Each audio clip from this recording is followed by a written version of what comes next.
మైనారిటీలను కిరణ్ సర్కార్ వేధిస్తోందంటూ సిపిఎన్ రాఘవులు సంచలన వ్యాఖ్యలు చేశారు. దీనికి సంబంధించిన లేటెస్ట్ అప్డేట్స్ మా కరెస్పాండెంట్ అరుణ్ అడిగి తెలుసుకుందాం. అరుణ్, రాఘవులు చేసిన సంచలన వ్యాఖ్యలపై పూర్తి వివరాలేంటి?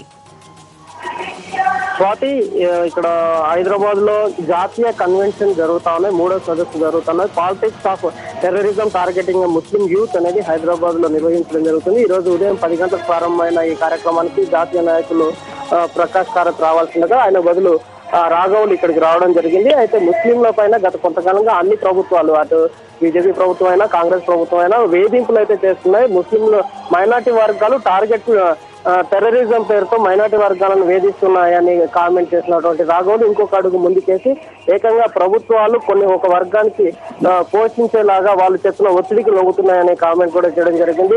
చార్మినార్ దగ్గర 50 ఏళ్ల క్రితం లేని ఒక గుడి కోసం ఒక వర్గం ఎంతో కాలంగా ఉంది అని చెప్పినా దానికి ఏకంగా జీవోని ప్రభుత్వం ఇష్యూ చేసిందని చెప్పారు. మరోవైపు ఒగాడియా లాంటి వాళ్ళు ఒక వర్గాన్ని కించపరిచేలాగా మాట్లాడితే మేము అరెస్ట్ చేయలేదు, కానీ అక్బరుద్దీన్ లాంటి వాళ్ళు చేసిన కామెంట్ కానీ అరెస్ట్ చేశారు. మరి ఆయన ఎందుకు అరెస్ట్ చేయలేదంటగా ఆయన ప్రశ్నించారు. ఈ ముస్లిం యువకుల ఈ సదస్సులో మాట్లాడుతూ ఆయన ప్రశ్నించడంతో ఒకసారిగా ఇక్కడ ఉన్న యువకులు సపోర్టించుకుంటారు. దాని తర్వాత ఆయన ప్రభుత్వాలు మాత్రం ఖచ్చితంగా మైనార్టీలను వేధిస్తున్నాయనేది స్పష్టం చేశారు. ప్రభుత్వాలు ఒక వర్గాన్ని ప్రోత్సహించే ప్రయత్నంలోనే ముస్లిం వర్గాలు తొక్కిపెట్టే ప్రయత్నం చేస్తున్నాయని చెప్పారు.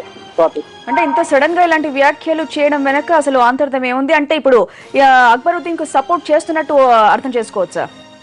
ఆయన మొదటి నుంచి బీజేపీకి వ్యతిరేకంగా మాట్లాడుతూ అందులో భాగంగానే ప్రస్తుతం ఇష్యూ నడుస్తుంది కాబట్టి ముస్లిం మైనార్టీలకు సంబంధించిన టెర్రరిజంతో కొంతమంది ఉద్రేకపూర్వకంగా మాట్లాడడం జరిగింది. ఎక్కడో 1996 లో బాంబు పేలిన సందర్భంగా ఒక యువకుడిని అరెస్ట్ చేసిన, ఢిల్లీ యువకుడిని అరెస్ట్ చేసి ఆయన పెట్టిన టార్చర్ మీద వివరించిన తర్వాత ఆ మాటలు విన్న కొద్దిసేపటికే రాఘవులు మాట్లాడాల్సి వచ్చింది. ఆ సందర్భంగా మాట్లాడుతూ బీజేపీకి మాత్రం ప్రభుత్వాలు సపోర్ట్ చేస్తున్నాయి, బీజేపీ చేసే ఒత్తిడికి ప్రభుత్వాలు లొంగుతున్నాయి. మరోవైపు ముస్లిం మైనార్టీల మీద ఖచ్చితంగా ప్రభుత్వాలు కక్ష సాధింపు చర్యలకు పాల్పడుతున్నాయని స్పష్టం చేస్తూనే బీజేపీ లాంటి వాళ్ళు ఏదైతే ఈ మధ్య కాలంలో హైదరాబాద్ లో జరుగుతున్న సంఘటనలకు వాళ్ళకు మద్దతు తెలుపుతున్నట్టు పరోక్షంగా అక్బరుద్దీన్ కు సపోర్ట్ చేస్తున్నట్టుగా మాట్లాడారు.